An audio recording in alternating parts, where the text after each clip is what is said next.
Hello everyone and welcome back to Let's Play Hearts of Iron 4 World Ablaze with me, Alpha Pi Omega and Kingdom of Sweden.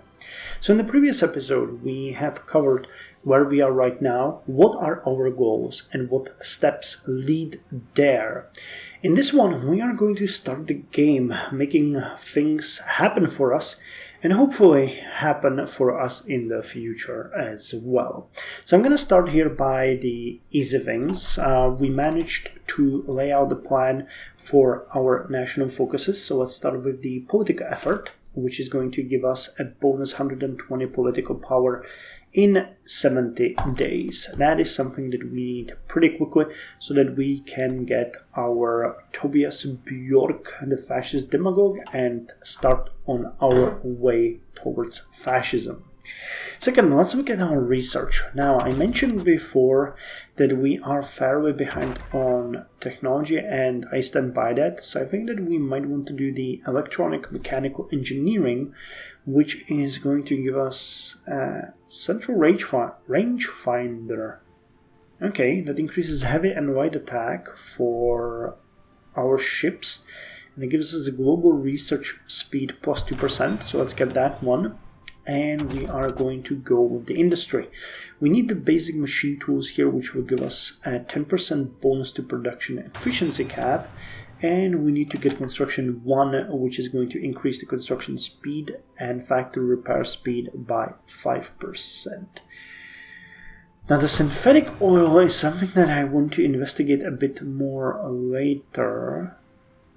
We will need the technology synthetic oil experiments to build synthetic refineries. Okay, well, it's something that is maybe in our nearby future. Now let's organize our army. We have, 12 divisions. Let's take the ones that are useful, which are the Arme Fördelningen,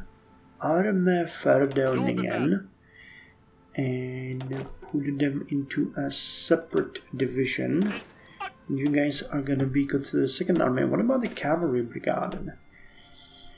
Yeah, that's a scout division that I feel okay with disbanding immediately, because we do not need them at all. I mean, they're fast, but just terrible in everything. So let's disband the cavalry. We do not need it at all. And that means we got 5 infantry divisions, which are fairly combat capable but very understocked, and 6 divisions that we could consider defensive ones. Cool. So let's put you both into an army group 1.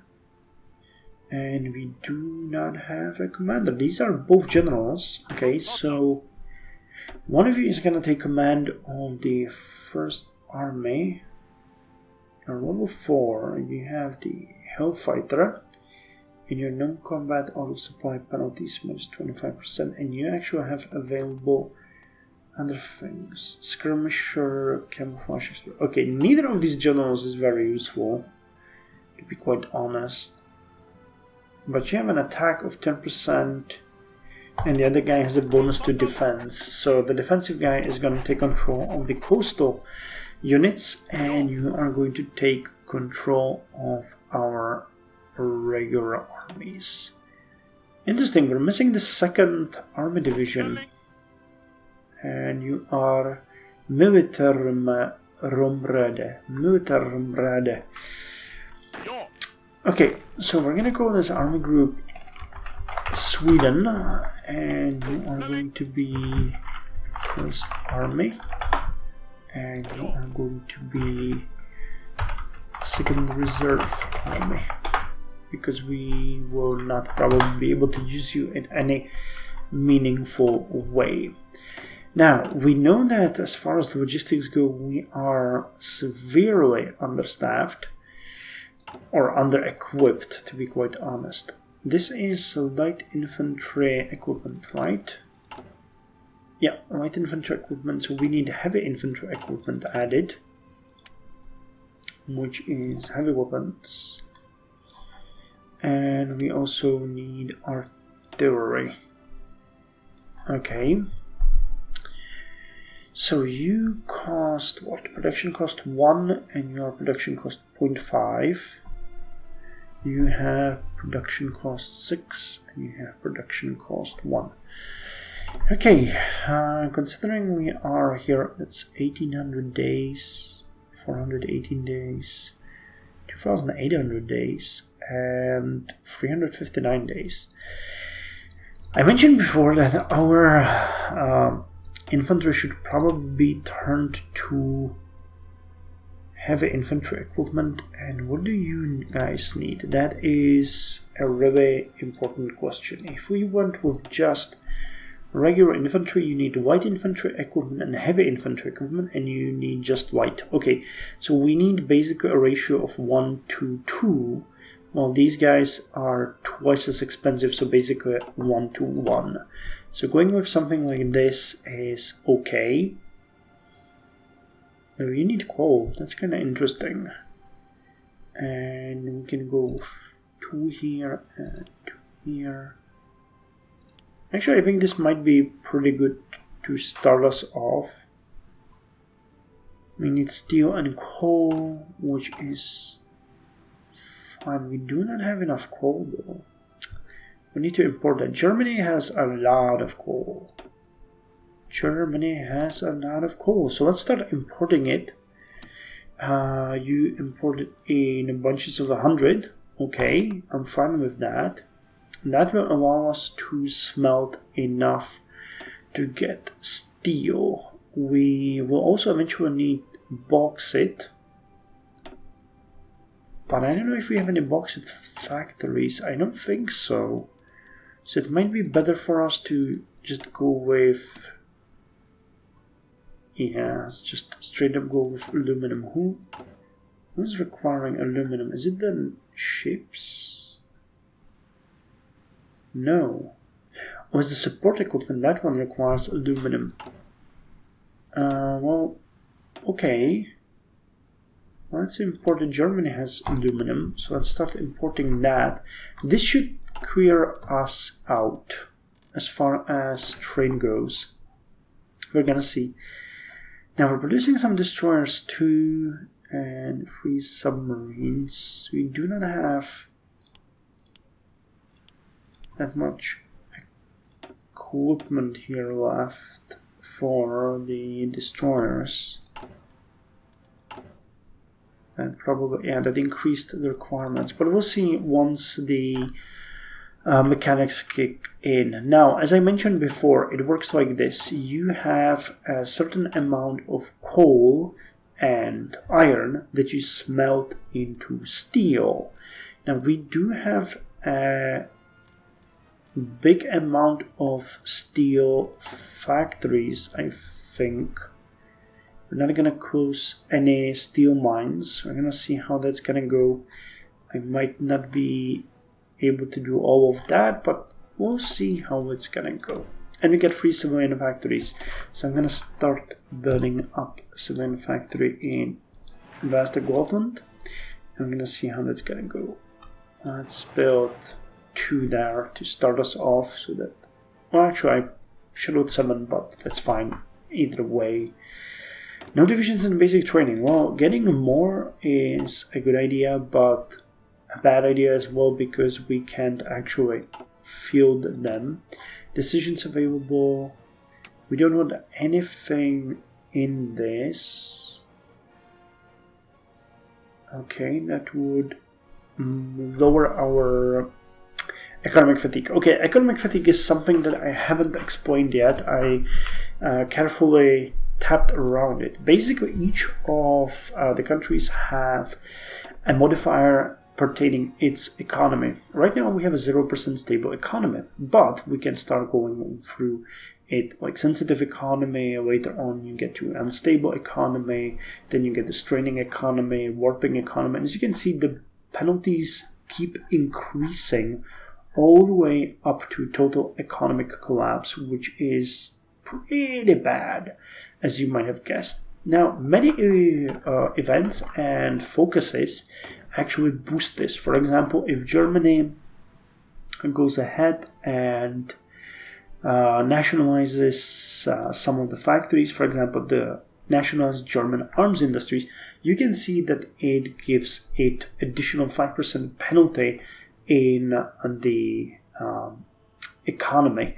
So basically they're warping their economy, making it worse and worse, and you need to keep it in balance. Now, by keeping it in balance, I mean that the moment you take something like partial mobilization or war economy, you start getting periodical, here it says, increases economic fatigue by 1 every 5 weeks. Total mobilization does it every 3 weeks. And I think it goes the same way for conscription too. So once we start doing that, we will need to keep our economy in check, either through keeping the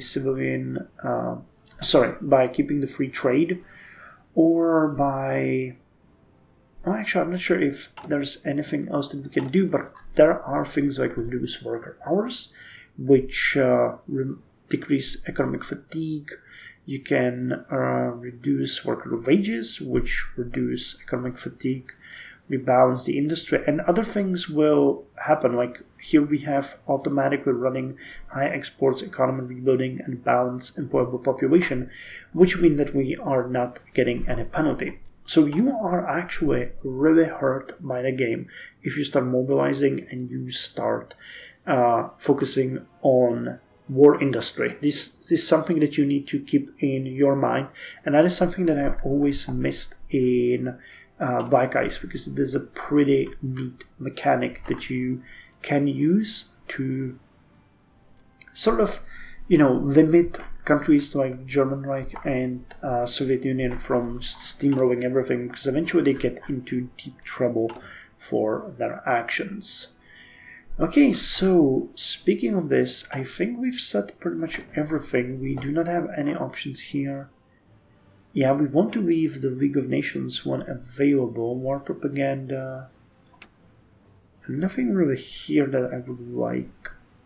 War propaganda does what? Weekly war support. Okay. And these two, restore the Kalmar Union. We would like that. We need all Norwegian and Danish states for that. And proclaim Nordic unity.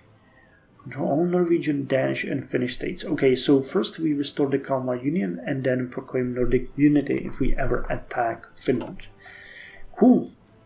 So insufficient resources. We're gonna see how this is gonna balance itself out in a few seconds.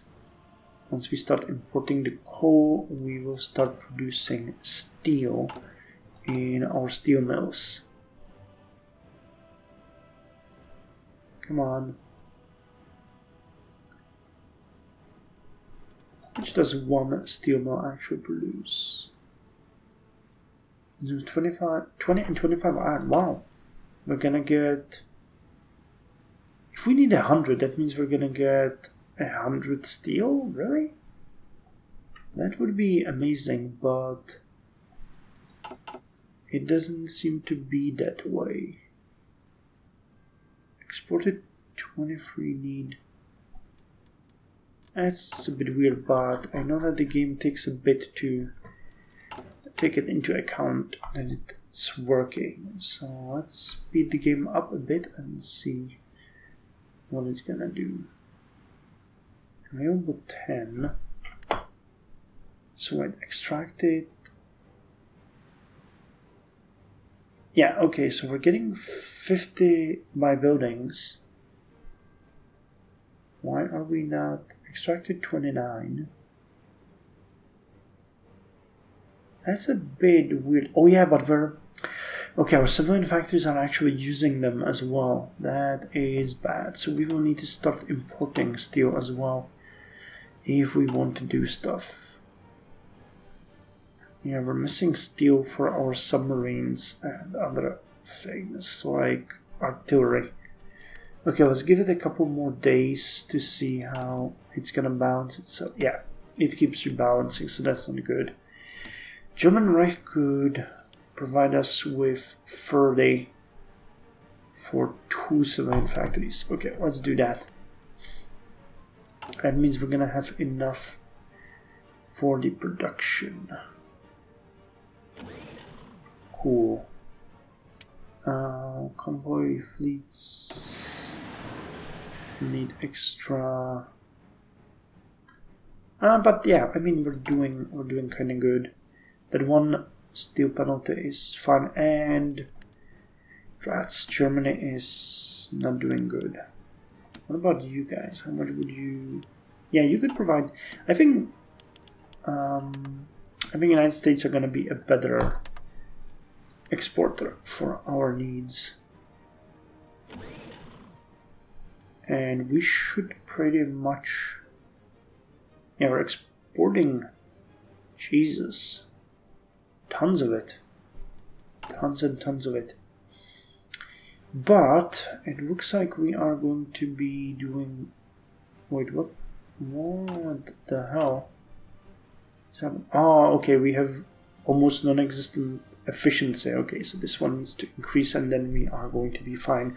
For some reason though, our efficiency on support equipment is great. So that one is going to be finished in 290 days. Okay, that is doable. And white equipment as well. I'm producing still only 3 per day. Dang. 1,180 days. We are really going to suffer as far as equipment goes, it seems. And we need more factories here. That is going to be a big issue. Okay, tungsten, aluminum. Well, we still have 11 factories, which is way better than what we started with. And our economy is running at full speed. So 17th of May will be the next available factory.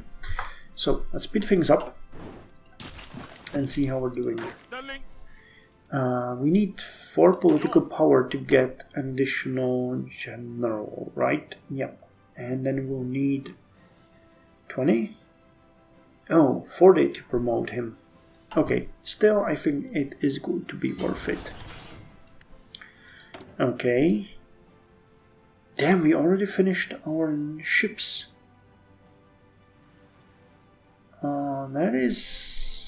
That is unexpected, and we have a lot of extra steel now. What could we build? I guess submarines? What is cheap? That's actually a good question for us. What is cheap? And how many convoys do we have? 10. Okay, I think that getting more convoys is going to be our priority for now. And it's going to save us a bit of steel as well. Maybe an extra factory here and there. We shall see. Okay, political effort is increasing. State-sponsored economy, huh? What do you do? Resource gain efficiency, consumer goods. We have a lot of consumer goods, don't we? Yeah, 17. So an economy requires 40. Could we get rid of the civilian economy? No, we would need urban mobilization. So here goes the remilitarization of the Rhineland. Germany has stationed troops in the Rhineland territory, close to the French border, in clear violation of the Treaty of Versailles. The local population cheered the German soldiers on, while the diplomatic reactions from France and Britain have so far been muted. It is no more than a German walking into their own backyard, a political commentator in Britain observed. Worrying. It sure is. Now, it's kind of interesting that they started with the remilitarization of Rhineland. Yeah, they did. Okay. The biggest change here is going to be when Germany goes for the 4-year plan, because they can appoint Hermann Goering and then go through the historical way, or continue with Schacht and... Oh, actually, no. Okay, so remilitarization of Rhineland means that they have closed off the opposite way. Awesome. So Germany is going historical then. Or at least semi-historical. So let's get our new commander here, Felix Sjöman. Extra attack, extra defense, lowered supply consumption, and planning speed plus 10%. Now we need to get enough command points to get him to command our armies. So it will be 40. And we have 2. Okay, could I... If I went with 15, that would probably cut down my convoys. Okay, but one thing that we can do here is we can look at the navy. Actually build 4 extra ships. Let us put all of these ships together and do a sort of an overview of the navy, because we haven't really checked that out. And that is going to allow us to see a bit more of it. Now, while we are trying to re-equip our military units here, yeah, we're gonna get much better at this eventually. Aluminum from Germany, well, that is fine. I mean, we don't need that much. We might want to check what we would need for aircraft. We need rubber, huh? So that's additional imports. What are you giving me? Decisions available. Leave the League of Nations. I think we're gonna keep that for now. What does divert production towards repairs do? Nothing. And anti-non-aligned rate. Extra vehicle stability, or lower stability by 10%, and the other support for the unaligned is lowered. Okay then, that's not something that we are interested in then. Cool. So let us finish getting the political effort, and we can then end the episode. Winter experts, winter attrition minus 10%, cold acclimatization gain factor. I guess in the next episode we are going to check that navy a bit more thoroughly. This is going to be rough, really. We do not have enough of this. What the hell happened here? 3 civilian factories from exports. What have we started exporting?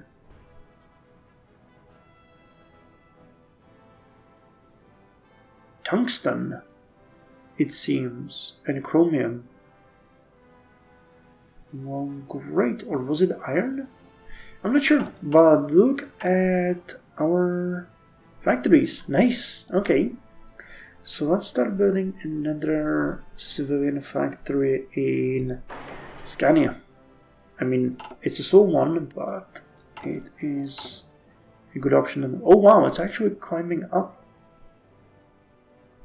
Still climbing up. Okay.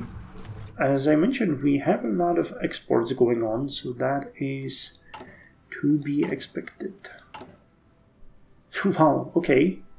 Good for us. Good for us. Economic rebuilding, high exports.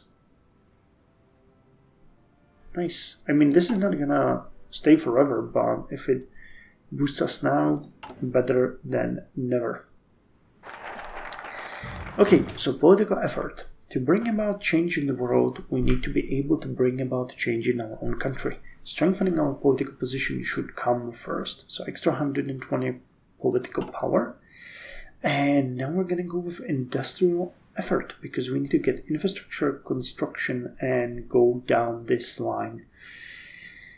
So let's start with industrial effort. And as was mentioned before, we are going to use the extra political power that we just gained to get Tobias Bjork, a fascist demagogue who is going to start giving us extra 0.1 fascism support every day and extra 10% political power gain, which is good, you know. I mean, it's gonna put us to 1.2 power change per day. And, you know, over the long run, that is going to make a difference. Okay, so I'm going to end the episode here. We've taken the first steps on our way towards becoming a dominant country in Scandinavia. I'm not sure if we can see what others are doing, but yeah, we can see the trade and everything, but if we are able to equip our units adequately, we're gonna have a big advantage over our neighbors. So that is our first priority.